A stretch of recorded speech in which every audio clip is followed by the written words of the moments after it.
The core mechanic of this phase, like the cell stage, is evolution. You upgrade your creature to better be suited for what lies ahead of you, but unlike on the cell stage, you're not encouraged to be strategic with how you design your creature. For reference, on the cell stage, the specific placement of parts will affect how you play the game. The way you design your creature isn't just aesthetic, it has to be tactical. But on the creature stage, it doesn't matter at all where you put anything. It won't affect how your creature fights or interacts with others at all. All you're actually incentivized to do is replace the worst parts with better parts as you unlock them. I think this creature designer really could have benefited from a little bit more complexity. What if the amount of legs on your creature increased its running speed, or the amount of arms on it changed its fighting style? What if the limbs had actual weight to them, meaning you had to be mindful as to where you placed them, as opposed to how it is in the actual game where you can put all of a creature's limbs on one side of it and it won't get weighed down? Why does the way your creature actually looks have no bearing on the gameplay in an evolution simulator? I think that's the core of the problem here. Spore never really lives up to its reputation as an evolution simulator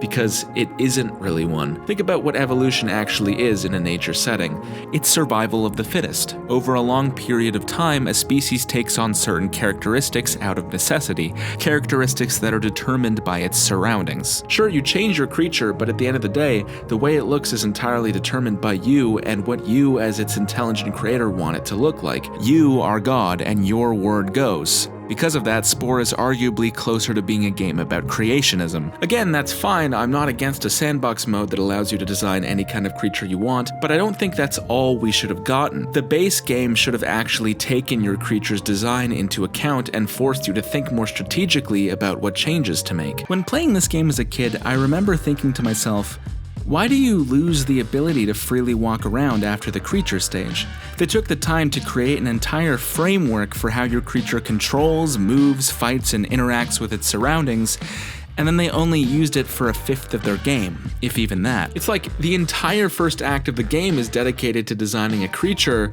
and then that design doesn't actually matter at all once you pass a certain point.